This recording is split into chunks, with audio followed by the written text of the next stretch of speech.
everyone, and thanks for joining us here on the Rochester Press Box. Bill Pucko with you, along as always with the guys. Tariq, Spence, top of the week to you. Good to see you guys as always. Feeling bad for Russell Wilson, but there is an opportunity there. It absolutely is. And I love the cap. The Kansas City Monarch cap. Negro League, my favorite baseball player of all time, Buck O'Neal. So anytime I can wear it, I wear it. And then, with conference tournaments coming up, the ultra rare, I think 2005 Eric Devendorf blue Syracuse alternate. So this is really special today. Yeah. It was so popular that I got it for like $15 when the season was over. I knew he got it. I love it, though. Have you ever seen one of these? No, that's fresh. I ain't gonna lie to you. Thank you. The player, man, but the jersey, nice. And the cap. If you ever find yourself in Kansas City, the Negro League Hall of Fame Museum and the Jazz Hall of Fame are in the same building. It's a must stop if you just, like you, happen to be in Kansas City. Little teaser for you, too. I have a Denver White Elephants hat coming in the mail soon, which I'm very excited about. Denver White Elephant? I'll explain it in a couple of weeks when it's on during the show. Please do. All of that. So you made the reference to Russell Wilson.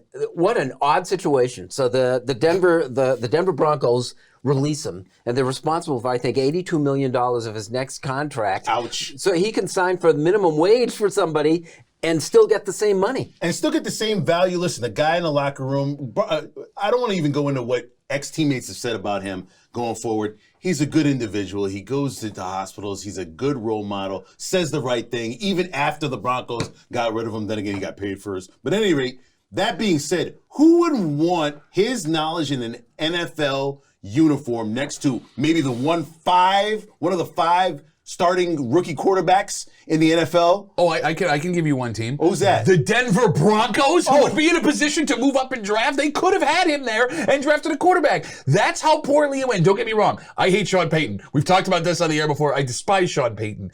Whatever team signs Russell Wilson is making a disastrous mistake. Even for the league minimum? Yeah, I mean, great, league minimum. It's a no-risk signing. No, it is there's a risk signing too. What's the risk? You don't win games in the NFL. If you're a team that's not trying to win games this season, fine. Go sign Russell Wilson, sell a couple of jerseys. But I think his stock is so damaged, and I think he has fallen off his perch as a premier quarterback so far that all you are doing is signing. Like, why not sign a garbage can for league minimum? But let me ask you this, Bill. We know now the NFL season is longer than it's ever been before. You need two quarterbacks. I'm going to ride this two-quarterback thing for a while. You know full well you put a rookie out there, he's going to run into some disasters. How do you prepare for the NFL? It's totally different than college. Or do you put a Russell Wilson in, let him play the first 8 months of the year or first 8 games of the year? I'll be all right. They want to go to 8 months. The first 8 games of the year, and then you see what this kid has to give you at the end of the NFL season. It's worth him to have him in the locker room just for prep for the NFL alone. And he's not the only one. I mean, there's other quarterbacks, a lot of moving pieces as we get into free agency. Sure. Well, it's interesting because these guys who were supposed to take this next step towards premier, like Russell Wilson said in his press conference going into Denver, he wanted to win 3 more Super Bowls. We'll see how that works out. But like guys like Derek Carr and Jimmy Garoppolo, who 2 years ago were premier free agent quarterback names in the NFL, who you're not even hearing about. Meanwhile, Kirk Cousins coming off an Achilles injury at 35 years old might be the most attractive free agent quarterback in the NFL. It makes no sense. Let me throw in Joe Flacco, who came off of literally his couch and gave a season to the Cleveland Browns. Well, I gotta roll Saquon Barkley at you. You being the Giants guy, that they're not going to franchise tag him. Barkley's going to find a new home. Well, how's that sit with the fan? I'm going to puke. If it's going to be Philadelphia, because that's the rumors going around. But at any rate, we screwed this whole thing up. The New York Giants went with Daniel Jones and did not give Saquon the money. He barked and was upset about it, and rightfully so. Obviously wanted a long-term contract. He ends up being a little bit more healthier than Jones. Jones done for the year. Now come these rumors that the Giants might be totally off Jones and getting ready to get a brand new quarterback, maybe even in this draft.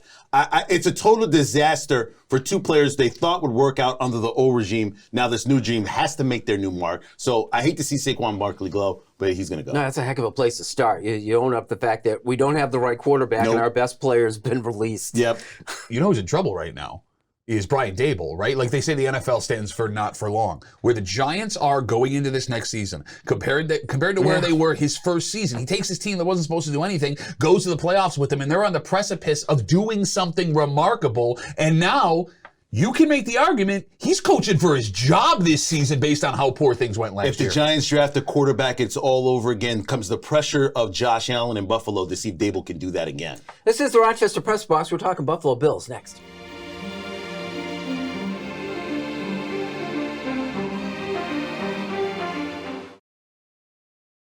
Just passing through, life lessons from notable Rochesterians, people you may think you know. Don Elhart, Maggie Brooks, John Dady, and Stacy Pension, J Mac and Soccer Sam, Fred Costello, and Jake Zembeck, along with 21 more. How they all got from there to here. It's a new book by Bill Pucko, available for $12 postpaid only from rocksportsnow.com. Try it, and thank you.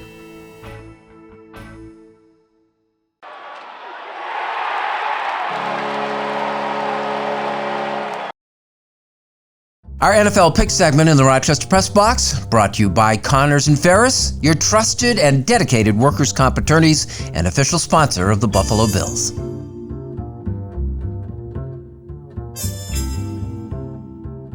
Welcome back. Thanks for joining us here on the Rochester Press Box. Our Buffalo Bills segment brought to you by Connors and Ferris, your workers' comp attorneys. Greg is back with us after a couple of weeks.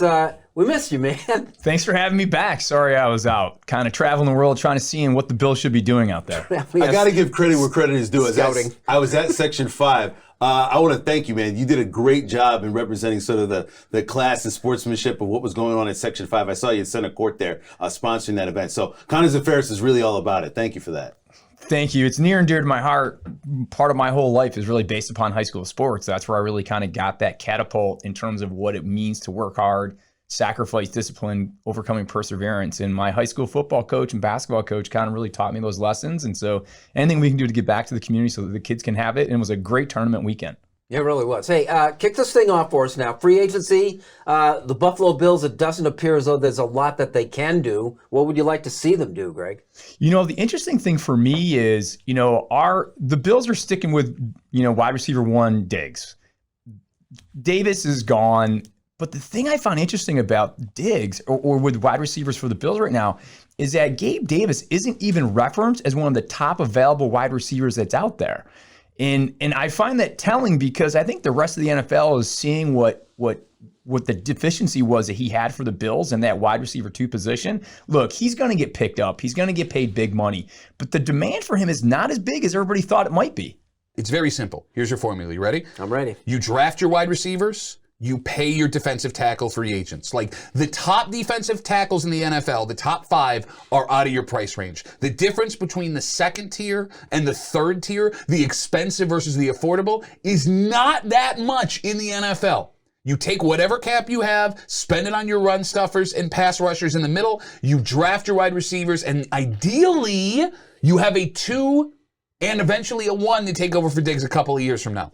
It's interesting. Greg brought up an interesting thing about free agency. It's sort of gone sliding a little bit. Last year, of course, with the running backs, a big debate on who would go where and when. But now free agency is not the way it used to be anymore. Our guys really pricing themselves out of the market a little bit too much. The Gabe Davis comment that Greg brought up is an interesting one. Here's a guy who could really add to your offensive team, but do they have the money for it? Can you get the guy? Is he pricing himself too high? Free agency is totally different than it was maybe 10, 15 years ago. Do you see the Bills being a player at all? I would guess that they do, but it's a tinkering thing. Like to Duffy's point, you're going to have to go get your wide receivers young. You're going to have to go spend money on big defensive players and guys that can stop the big offensive air raids that are coming. That means your secondary. But then again, they've got to be ready to play. This is going to be interesting for the Buffalo Bills because you got an old secondary, but an effective one. But they've got to be able to play 18 games. This whole 17 games, 18 game season, that's a long season, and you need a lot of bodies. The Bills got very lucky this week. A couple of teams released some high-end safeties. Now, the top of the tops, Seattle, for example, released both of their starting safeties from last season. Yeah. The Eagles released Barrett, if I'm not mistaken. Mm-hmm. Like, every high-end safety that gets released pushes the price down of the guys that they can afford. You may need one. You might need to replace both of them. You're not going to draft a safety because you need those safeties to know what they're doing in that defense that McDermott runs. The way things are shaking out, the extra cap money, the fact that this might be the greatest wide receiver draft of the last 15 years, I'm more confident than I was 2 weeks ago. Greg, to wrap this up, is there a formula you see that maybe the Bills in their position being still over the salary cap right now can employ to do something to at least maybe maintain what they've got? Yeah, I think Duffy has a great point. As a former defensive back, I played really well when the defensive line was really strong. The defensive line sets the stage for everybody that plays behind them. And if they can wrap up the guys that they had that really produced for them and pay those guys, it really helps the defense and the secondary behind them. And then it allows them on offense. They got to go get a receiver in the draft, 1 or 2 at least, to be that W2 for this year. And then maybe they can progress, like said, because the combine was so much fun watching those receivers. And to Greg's point, when I played defensive tackle, if I would have played well, it really would have helped the defensive back. So I'm with you 100%. You watch the combine too? You two are just sitting there just watching guys run around. Oh, we're going to get to that. Couple of dudes watching guys running around in shorts. Just a couple of normal dude things. What'd you do on the weekend? What? It was either that or watch replay of the Bills games. Greg, thanks for joining us. Welcome back. Appreciate it. Thanks for having me. Our Buffalo Bills segment brought to you by Connors and Ferris, your workers' comp attorneys. Like it or not, is next.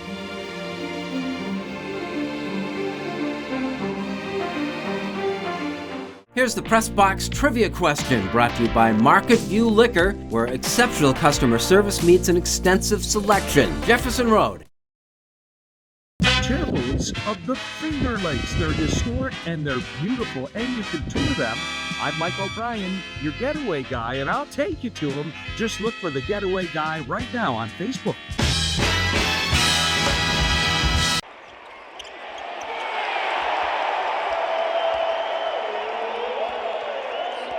Here's the Press Box Trivia answer, brought to you by Market View Liquor, where exceptional customer service meets an extensive selection.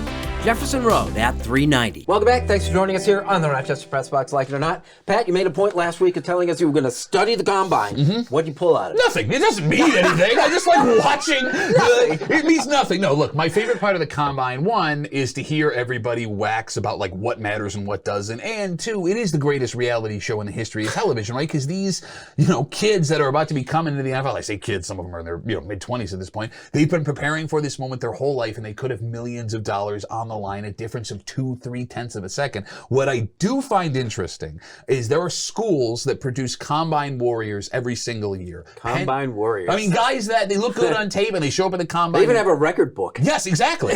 But like Chop Robinson, a defensive end coming from Penn State. Penn State is known for guys that show up at the combine and just do freak things. And Chop Robinson may have increased his draft stock by 5 to 10 spots, millions of dollars, based on what he was able to accomplish, which again means nothing, but he looked great in tight shorts. And he has the best name. One year, Jason Pierre-Paul did, I think, 21 consecutive backflips. Everybody thought it was unbelievable. Goes on to the NFL, does great with my New York Football Giants. Sometimes that stuff works, sometimes it doesn't. Now you guys talk about this wide receiver.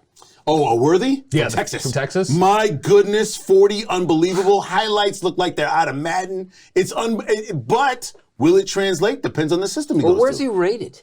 I don't even know. I know he's not top 3. No, they have him. He has a late first round potential, late first round, early second round based on how he ran the 40. But fun fact, of the 5 before his run the other day, 5 fastest 40 times in the history of the NFL Combine. Only Chris Johnson, the running back from Tennessee all those years, and former Bills draft pick Marquise Goodwin had any careers to write home about. The other 3 of the 5 top guys barely played NFL games. Freakish stat, like it or not. The Boston Celtics, who have become the first NBA team to beat an opponent 3 times by 50 points. Say this out loud. The Boston Celtics will sweep through the Eastern Conference. Do you believe it? I do not. I believe that Boston, even though they were in the finals against the Warriors a couple years ago, there's something about this team that makes me a little murky to believe that they will be able to do it. Everybody thinks this. But I can't put my finger on it. Listen, Tatum, great player. Brown, living up to expectation this year. Holiday, great defender, great point guard. Porzingis, if he stays healthy, they're good. Right. It's just, that's just what I'm saying. It's bizarre, but something tells me down the line they run into a Miami or maybe a healthy New York Knicks. That's what it is. There's a puncher's chance. And but there's not, because exactly, you look at Milwaukee, they're dealing with a new coach getting used to Doc Rivers. That's a problem. You got Embiid and his injury issues right now in Philadelphia. I don't think Miami is this year what they've been in the past, but here comes the unreasonable Knicks fans. That's right. After you have a little bit of success, you believe. A little bit of success. You believe. A little bit. In the second round, you are going to beat the Boston freaking Celtics? Renewed rivalry. And then again, I mean, isn't this what they do? They have that game against the Warriors. They beat them by 50, and they blow a 22-point lead at Cleveland. Sure, but yeah, if you look at me and say, hey, they've won 3 by 50 and lost 1 by 20-something points, look, coming out of the East, I don't know who's strong enough in 7 games to stop the Boston Celtics. Oh, by the way, the Knicks without Julius Randle and Brunson the last week or so, still being able to hold themselves in the East and win a few games. So Who they beat? It doesn't matter. Their opponents, whoever they faced. I like having a guy who will wave that flag. That's our Like It or Not segment. Unfinished Business is next. I'm excited.